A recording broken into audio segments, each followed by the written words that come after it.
यदि आप किसी भी प्रकार की प्रतियोगी परीक्षा में हैं और अगर आपको अब तक नहीं पता है कि केशवानंद भारती केस क्या था, तो समझिए कि आपकी प्रिपरेशन अधूरी है।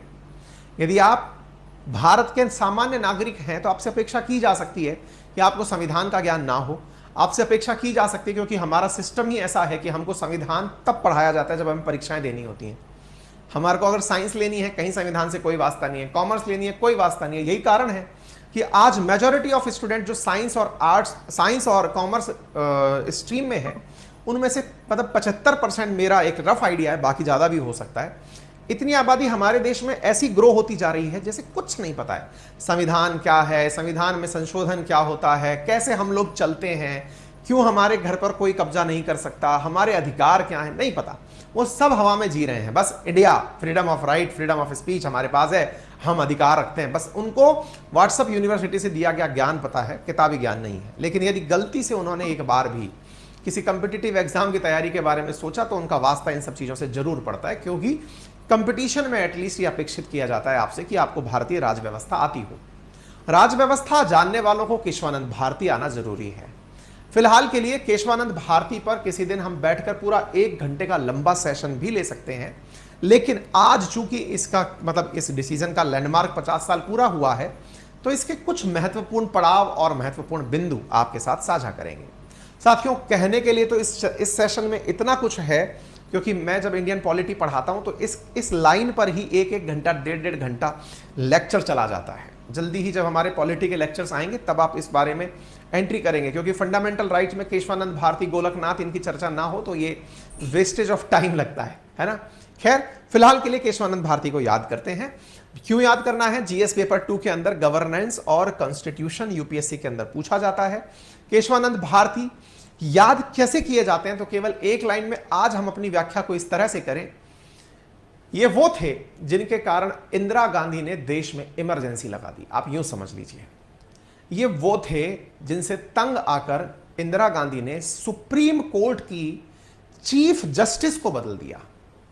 सुप्रीम कोर्ट में चीफ जस्टिस, जो कि सबसे सीनियर ऑर्डर का वकील हुआ, सीनियर ऑर्डर के जजेस हुआ करते थे, उनके पदक्रम को बदलकर 2 जजेस को बाईपास करके अपनी पसंद के एक जज को चीफ जस्टिस बना दिया। ये वो थे जिन पर आए फैसले को पलटने के लिए इंदिरा गांधी जी द्वारा नियुक्त किए गए चीफ जस्टिस ने इंदिरा गांधी जी को खुश करने के लिए दोबारा से 13 जजेस की बेंच घोषित कर दी।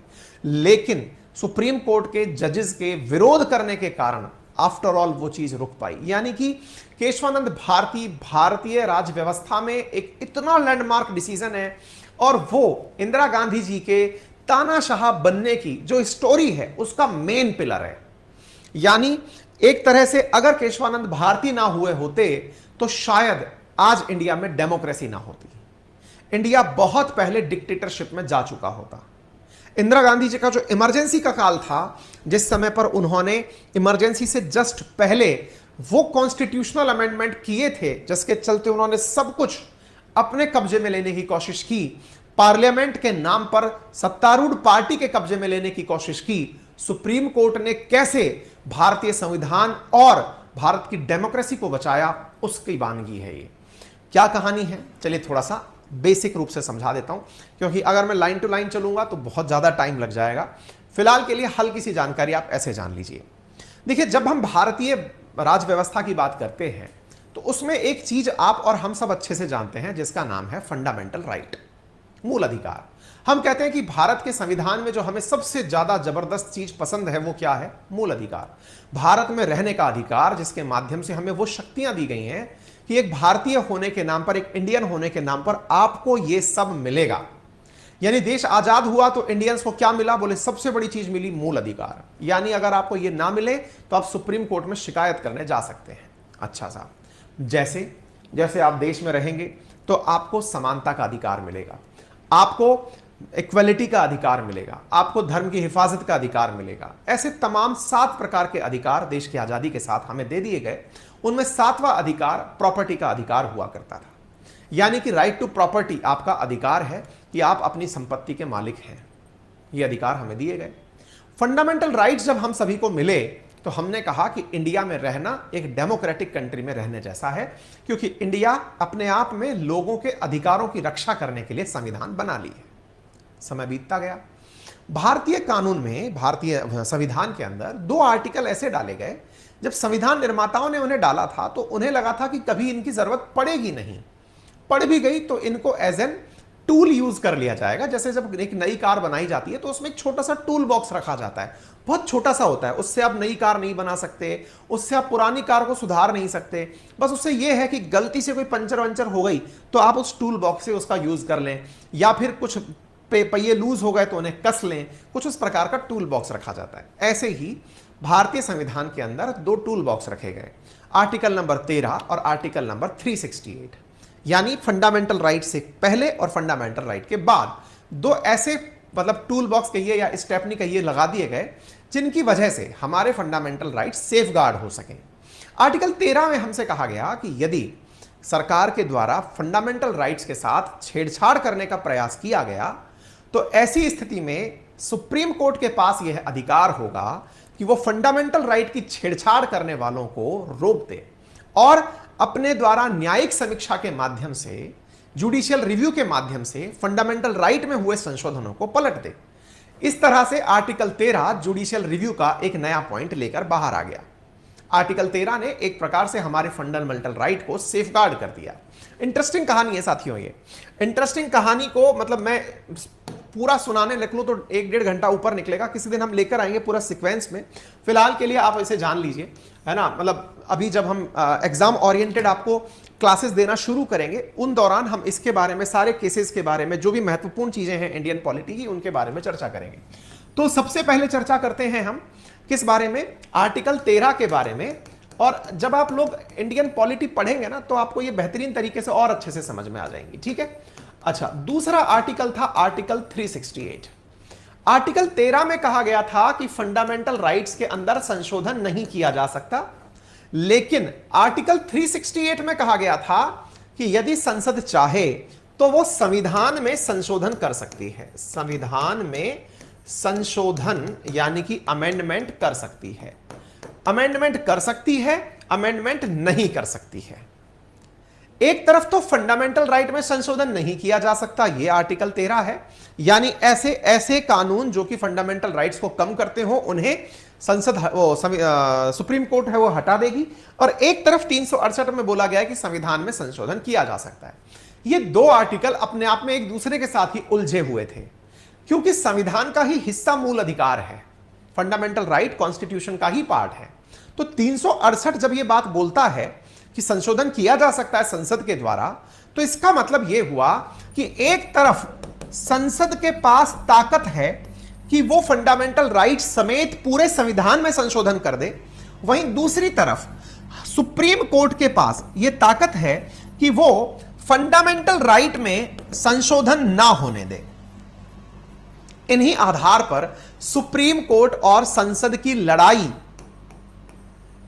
इसी लड़ाई का केस है केशवानंद भारती केस। साथियों, सन 1967 में एक केस हुआ जिसका नाम था Golaknath versus state of Punjab case, जिसमें सुप्रीम कोर्ट ने सीधे सीधे शब्दों में कह दिया कि संविधान के अंदर जो फंडामेंटल राइट हैं उनमें संसद द्वारा संशोधन नहीं किया जा सकता। संसद द्वारा फंडामेंटल राइट्स में संशोधन नहीं किया जा सकता। यह 1967 का एक लैंडमार्क डिसीजन था जिसे गोलकनाथ केस के नाम से जानते हैं, Golaknath versus state of Punjab के नाम से जानते हैं। गोलकनाथ केस 1967, और इस केस के पूरे होने के बाद में इंदिरा गांधी जी को लगा कि अगर मैं फंडामेंटल राइट में संशोधन नहीं कर पाई तो फिर मैं कैसे फंडामेंटल राइट के नाम पर जो आर्टिकल 31 दिया गया है उसमें संशोधन कर पाऊंगी। आर्टिकल 31 क्या था?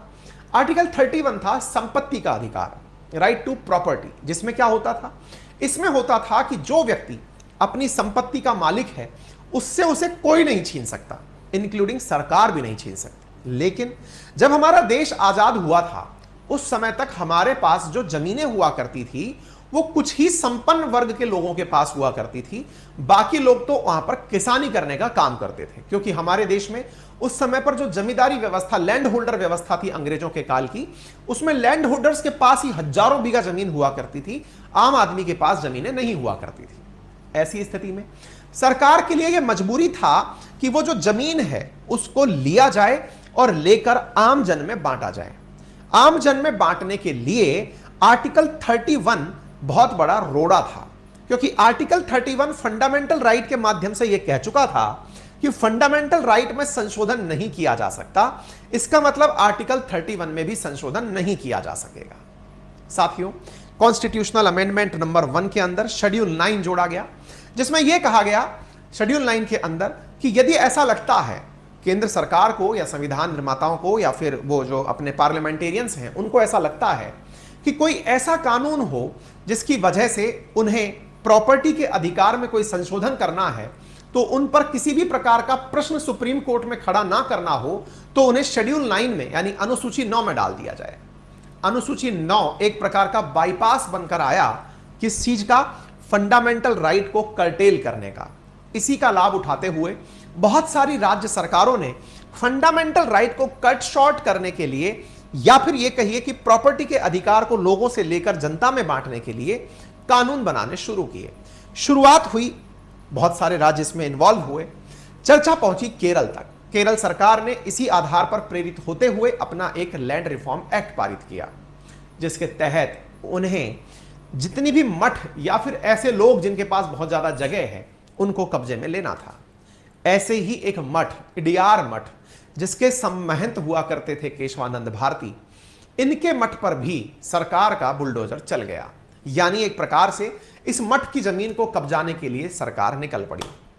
जब जमीन को कब्जाने के लिए निकल पड़ी तो ऐसी स्थिति में केशवानंद भारती सुप्रीम कोर्ट पहुंचते हैं और कहते हैं कि आर्टिकल 31 की पैरवी के लिए मैं सुप्रीम कोर्ट नहीं आया कि राइट टू प्रॉपर्टी मेरा है या नहीं, लेकिन मैं चूंकि एक धार्मिक मठ हूं और किसी भी फंडामेंटल राइट में अगर धर्म की बात की जाए तो आर्टिकल 26 मुझे यह पावर देता है कि मैं अपने धर्म के लिए, अपनी व्यवस्थाओं के लिए जो आवश्यक कार्य हैं उन्हें कर सकता हूं। तो ऐसी स्थिति में मेरे इस लैंड पर मेरे कब्जे को आर्टिकल 31 से नहीं 26 से रिलेट करके मेरे फंडामेंटल राइट्स की सुरक्षा की जानी चाहिए। सुप्रीम कोर्ट इस बात से कन्विंस भी था और अनकन्विंस भी था। क्यों? क्योंकि सुप्रीम कोर्ट को लगता था कि 26 की पालना में अगर हम आर्टिकल 13 का उपयोग करके केरल हाईकोर्ट के कानून को रद्द कर दें, केरल सरकार के कानून को रद्द कर दें, तो फिर प्रश्न यह बनने लगेगा कि ऐसे तो हर कोई व्यक्ति बाहर निकल कर आ जाएगा और वो कहेगा कि मेरी जमीन इस खास प्रयोजन में काम आ रही है। सुप्रीम कोर्ट बड़ा ही कंफ्यूज हो गई कि करें तो करें क्या, क्योंकि एक तरफ फंडामेंटल राइट्स हैं और दूसरी तरफ राज्य के विकास के लिए उठाए गए नीति निर्देशक तत्व हैं। इसी को ध्यान में रखते हुए केशवानंद भारतीवाद पर सुप्रीम कोर्ट तसल्ली से बैठती है, क्योंकि मसला यहां पर यह फंस चुका होता है कि किस प्रकार से इस रास्ते को पार किया जाए। कौन से रास्ते को? आर्टिकल 13 वर्सेस 368 की लड़ाई को, गोलकनाथ केस के अंदर संविधान में संशोधन ना करना, और इस तरफ से इंदिरा गांधी जी के द्वारा लगातार कॉन्स्टिट्यूशनल अमेंडमेंट नंबर 24, 25, 29 के द्वारा यह प्रयास करना कि मैं संविधान को ही बदल दूंगी, मैं 368 में ही यह पावर डाल दूंगी कि मैं फंडामेंटल राइट भी बदल सकती हूं। मेरे प्यारे साथियों, 1967 के अंदर जब गोलकनाथ केस हुआ था, उस केस के बाद यह निर्धारित हुआ कि सुप्रीम कोर्ट ने कहा कि संसद जो है वो उसमें संविधान में संशोधन नहीं कर सकती, तो फंडामेंटल राइट में संशोधन नहीं कर सकती, तो इंदिरा गांधी जी ने कॉन्स्टिट्यूशनल अमेंडमेंट नंबर 24, 25 और 29 के माध्यम से उन नियमों में ही परिवर्तन कर दिया जिनके आधार पर सुप्रीम कोर्ट फैसले ले रही थी। एक प्रकार से चला यह युद्ध सुप्रीम कोर्ट वर्सेस संसद का युद्ध था, जिसमें एक तरफ संसद खड़ी थी और दूसरी तरफ इंदिरा गांधी जी। यह दौर ऐसा था जिस समय इंदिरा गांधी जी लगातार जो भी प्रयास कर रही थी, जैसे बैंकों के राष्ट्रीयकरण का प्रयास सुप्रीम कोर्ट ने रद्द कर दिया, प्रीवी पर्स पर कब्जे का अधिकार सुप्रीम कोर्ट ने रद्द कर दिया, ऐसे लगातार जो फैसले आ रहे थे, इससे इंदिरा गांधी जी में फ्रस्ट्रेशन बढ़ती जा रही थी। तभी तो जब यह वाद सुप्रीम कोर्ट में पहुंचा तो सुप्रीम कोर्ट ने कहा बहुत हो गई लड़ाई, अब टेबल पर बैठना पड़ेगा। और साथियों, भारत के इतिहास में सबसे बड़ी बेंच स्थापित की गई, 13 जजेस की बेंच, और उस 13 जजेस की बेंच के अंदर बड़े बड़े वकील, साथियों कहते हैं न जाने कितने देशों का तो संविधान पढ़ा गया, ना जाने इंडिया के इतिहास का सबसे बड़ा, मतलब 13 जजेस की बेंच लगभग 68 दिनों तक बैठी, लगभग 1000 पेज का डिसीजन आया, क्योंकि सबसे बड़ा मुद्दा यह डिसाइड करना था कि क्या संसद के पास फंडामेंटल राइट्स में या संसद के पास संविधान में संशोधन करने की अपरंपार क्षमता होनी चाहिए। अगर ऐसा होगा तो कभी भी बहुमत की जो सरकारें आएंगी वो अपने हिसाब से संविधान में परिवर्तन कर देंगी, तो फिर कभी लोकतंत्र की बहाली हो ही नहीं पाएगी, क्योंकि लोकतंत्र में भीड़ तंत्र का शासन हो यह नहीं जरूरी है। लोकतंत्र में है कि जितने भी समाज के वर्ग हैं उन सब की देखभाल हो, उन सब की बातें सुनी जाएं। यदि बहुमत के आधार पर सरकारें बनने लगे और बहुमत से ही अगर संविधान बदलने लगे, तो ऐसी स्थिति में देश में रह रही माइनॉरिटीज का, देश में रह रहे उन लोगों का जिनकी बातें सुनने के लिए कोई नहीं है, कल को हो सकता है वो रोजगार मानने वाले युवा हो, कल को हो सकता है वो कहीं के कर्मचारी हो सकता है वो कहीं महिलाएं हो सकता है कहीं बच्चे हो, उनकी बात को दबा दिया जाए। ऐसी स्थिति में संविधान को बैठना उचित लगा, संसद को बैठना उचित माफी चाहेंगे, सुप्रीम कोर्ट को बैठना उचित लगा और बैठ करके इस पर डिबेट शुरू हुई। साथियों, इंटरेस्टिंग परिणाम निकल कर आए। इंटरेस्टिंग परिणाम ये थे केशवानंद भारतीवाद में कि संविधान में संसद द्वारा संशोधन किया जा सकता है। दोबारा सुनिएगा, बड़ा इंटरेस्टिंग पॉइंट है। इस पर हम 1-1.5 घंटे का लेक्चर लेंगे, अभी तो मैंने बिल्कुल कट शॉर्ट करके उड़ा दिया है, लेकिन फिर भी मैंने आपको मूल चीजें बता दी, मैंने आपको बता दिया महत्व क्या है। फैसला आया केशवानंद भारतीवाद के अंदर कि जहां पर पहले गोलकनाथ में कहा गया था कि फंडामेंटल राइट्स में संसद द्वारा संशोधन नहीं किया जा सकता है, उस फैसले को बदलते हुए, गोलकनाथ को बदलते हुए केशवानंद भारती केस में सुप्रीम कोर्ट की 13 जजेस की बेंच ने 7-6 के फैसले से यह फैसला दिया, यानी कि 7 पक्ष में और 6 विपक्ष में यह फैसला दिया कि संसद संविधान में फंडामेंटल राइट में संशोधन कर सकती है, यानी अपना फैसला बदल दिया। तो बोले ये तो एक प्रकार से इंदिरा गांधी जी की जीत हो गई। नहीं, पॉइंट नंबर दूसरा था। पॉइंट नंबर दूसरा यह था कि संशोधन तो किया जा सकता है, लेकिन व्हाट नेक्स्ट, बेसिक स्ट्रक्चर को बिना छेड़े। मेरे प्यारे साथियों, 1973 के इस केशवानंद भारती मामले के अंदर पहली बार भारतीय डेमोक्रेसी में एक नई डॉक्ट्राइन का जन्म हुआ, जिसे डॉक्ट्राइन ऑफ बेसिक स्ट्रक्चर कहते हैं। डॉक्ट्राइन ऑफ बेसिक स्ट्रक्चर के अंदर संसद ने, सुप्रीम कोर्ट ने संसद से कहा कि आप सब कुछ कर सकते हैं, लेकिन संविधान की मूल संरचना को नहीं बदल सकते। बोले जैसे? बोले अपने संविधान की मूल स्ट्रक्चर में है कि भारत में समानता का भाव हो, भारत के अंदर इक्वालिटी हो, रूल ऑफ लॉ हो, इक्वालिटी बिफोर लॉ हो। ऐसी जो चीजें हैं जो डॉक्ट्राइन के रूप में धीरे धीरे इवॉल्व होती रहेंगी, इन्हें चेंज नहीं किया जा सकता। यानी एक प्रकार से सुप्रीम कोर्ट के अंदर बैठे हुए बुद्धिमान जजेस ने सरकार को भी संतुष्ट कर दिया, यह कहते हुए कि आप संशोधन कर सकते हैं, यानी आप जीत गए। वहीं दूसरी तरफ एक इतनी बड़ी लिस्ट पकड़ा दी और कहा कि इस लिस्ट के अंदर नए नए पॉइंट्स समय समय पर जुड़ते जाएंगे, यानी इन चीजों में आप संशोधन नहीं कर पाएंगे।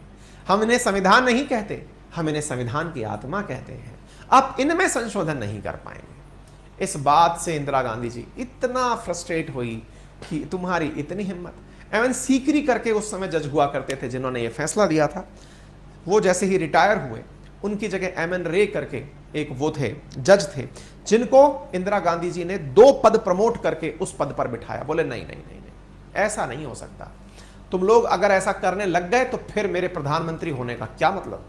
उन्होंने सुप्रीम कोर्ट के अंदर उस हायरार्की को ही बदल दिया और हायरार्की को बदल करके अपनी पसंद के एक जज को सीजेआई बना दिया। बने हुए सीजेआई ने आते ही अपने आकाओं को प्रसन्न करने के लिए, इंदिरा गांधी जी को खुश करने के लिए तत्काल प्रभाव से दोबारा 13 जजेस की बेंच बनाई कि नहीं, अब केशवानंद भारतीवाद का रिव्यू करेंगे, क्योंकि फैसला 7-6 से आया है, मैं रिव्यू करने उतरता हूं। और भाई साहब वो रिव्यू करने के लिए जैसे ही उन्होंने दोबारा कमेटी बनाई, उस कमेटी के बनते ही जजेस ने ही बायकॉट कर दिया कि हम इस कमेटी में जाएंगे ही नहीं, हम इस बेंच में बैठेंगे ही नहीं, क्योंकि ये इंटेंशनली किया गया कार्य है। और इस प्रकार से केशवानंद भारती का 24 अप्रैल 1973 का आया हुआ फैसला भारत के इतिहास में नहीं, दुनिया के इतिहास में एक लैंडमार्क डिसीजन के रूप में दर्ज हुआ। हालांकि केशवानंद भारती इस केस को हार गए थे, उनकी जमीन सरकार के पास चली गई थी, लेकिन इस केस ने भारत को संविधान के साथ साथ डेमोक्रेसी बचाने का रास्ता दे दिया था। इसलिए इस दिन को बहुत ही रिमार्केबल दिन के रूप में सेलिब्रेट किया जाता है।